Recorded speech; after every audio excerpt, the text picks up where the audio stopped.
October 3rd, Sober October. It's back. My take, let's just see here. Well, I've been sober for a very, very long time, and that's a decision that I made because I realize I'm a better person without it. And some of you know the Susie who used to drink.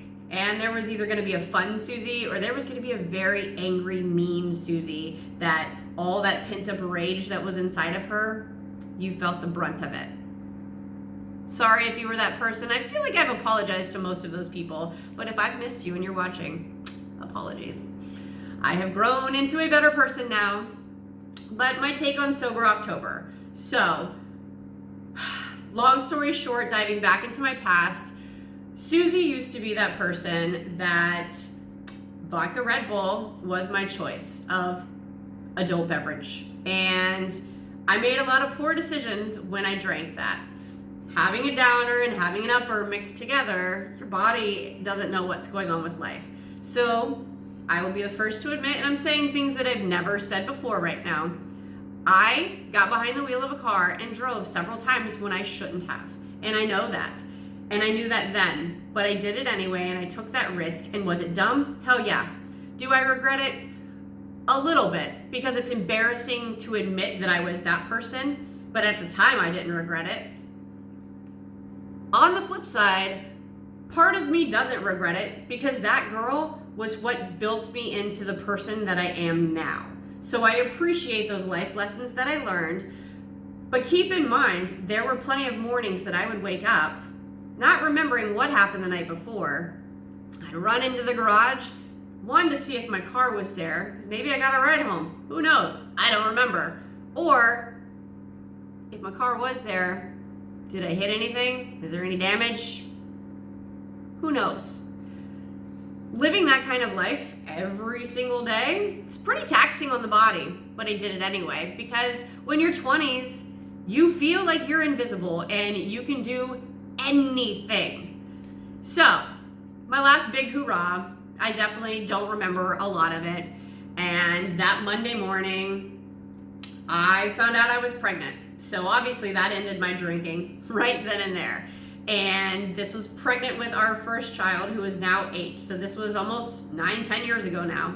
And through that journey of one being pregnant and then being the sober person all the time, so people could have a ride back and forth, because I was breastfeeding and I didn't want to drive and drink or any of that, then it just kind of developed into my life. So it made me start to self-reflect and realize that I am a better person without the alcohol, but it wasn't like I made that choice from the very beginning. I actually, at the time, didn't think my life was so bad. I didn't think my drinking was so bad. But then when I started to self-reflect and look at it, I was a pretty bad person, because the ones that know me know that there was 2 Susies. One was either going to be a really fun Susie to hang out with because she's always happy and oh, life was great, or all that pent-up anger that I had inside could be triggered like that. And then that Susie turned into the meanest thing you've ever seen in your life, and you didn't want to be around her because she was not only going to make her life miserable, she was going to make your life miserable too. Angry, fighting, screaming, crazy ass B. That was me, okay? I was that girl. Not that girl anymore, but that was me. So in that self-reflecting, I realized this isn't me. Like I shouldn't be doing this to myself. And then at the time, and no, I'm not mom shaming you if you drink, but for me, I realized that I'm a better person when I don't drink, and I'm a better mom when I don't drink, and I'm a better wife when I don't drink. So I made that choice after not drinking for so long that, no, this is just kind of like my life. And that's how it really got started. I didn't go to AA. I didn't do any of that. Was it an addiction? Yeah, I absolutely had an addiction. I drank every single day, and sometimes I drank because I just didn't want to feel what was going on in my life. That's how some people do it. That's how I did it, but I didn't admit to it. And I just kind of masked the pain with more and more. And that was my life.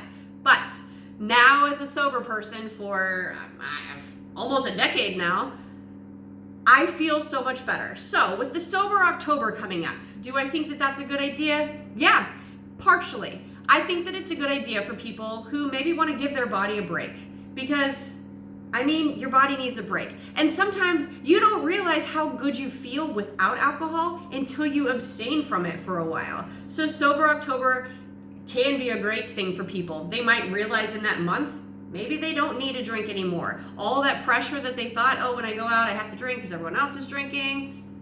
Maybe they don't feel that way anymore. Cool. For the people that are going to use Sober October as like a time to not drink, or maybe not drink in public, but still drink at home, and then turn November and December, the holiday months when everyone drinks, into like a big binge fest, probably not a good idea. So maybe you shouldn't participate in Sober October because it's a trending hashtag. Just going to put that out there. My other thing is, with Sober October, it could lead into something beautiful about your life. I'm about to step on a plane tonight and go to a beer festival in Germany, surrounded by people who are going to be out of their mind completely, drinking like crazy. Alcohol doesn't bother me anymore. It doesn't tempt me. I can be around these people, but the one thing is my patience level now with people who are belligerent drunks. I ain't got none, because I was you, and then I realized I'm stupid and the decisions I'm making are stupid, and then I needed to grow up a little bit. No, I'm not shaming you if that's what you do, but I'm letting you know I was that person and I'm not that person anymore. So I'm a little torn about going to this event right now, being honest. One, because it's my birthday. I'm turning 40 on Saturday, and I'm going to be in a tent surrounded by people who are drinking, and if I get vomit on me, I might fight. I'm just saying. Vomit is not my thing. I barely survived it with my kids when they would get sick. So, for adults who are making the decision to basically pour a lot of poison into their body and then throw it up, if it gets near me, dude, I'm out. Just saying. But I am going to make the best of this situation because I'm going with people who are fun when they drink and when they're not drinking. But it's going to be tough for me. This is going to be a big internal battle. The people watching, I'm sure, is going to be incredible. And don't you worry. You hang out in my stories and you're going to see exactly what I'm going through.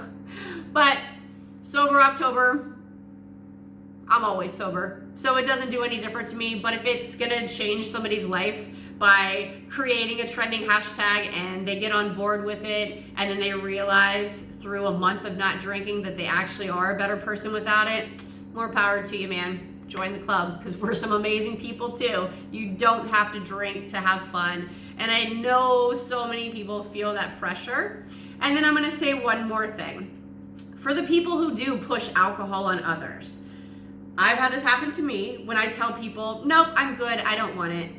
And then they're like, no, just have, one drink, one shot, whatever. And I say, no, I don't drink. I don't know if they interpret that as like, I don't drink tonight, or I'm not drinking today, or do they actually realize like, I don't drink?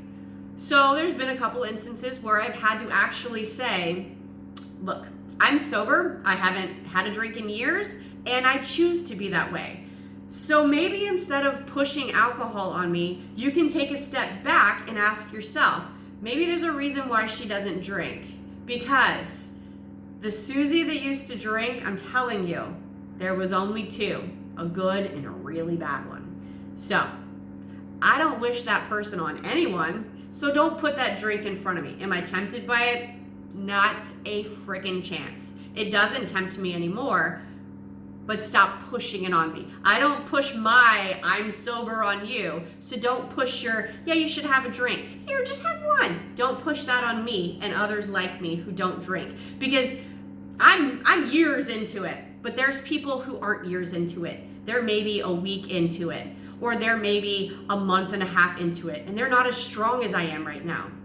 And they may give in to your peer pressure, and then things may happen, and that could change their life too. That one drink that you put into their hand because you felt you needed to make them drink, sometimes to make yourself feel better because you're drinking and you don't want to be the only one drinking. Think about it. All I'm asking is, when people say they don't want it, maybe respect that and don't try to push it on them. So enjoy Sober October, or enjoy your drinking, whatever you choose to do with your life.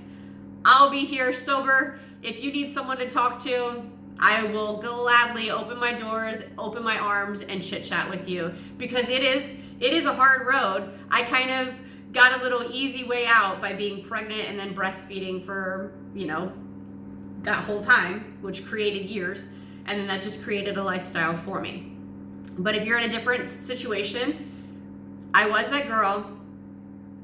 I can help you if you are that girl to kind of see things maybe a little differently and start to dig a little deeper as to why you're drinking, because I had to go there. I had to face my demons. And if you are open to facing your demons, girl, I got you. I am here, and I am someone that will absolutely talk to you about it, okay?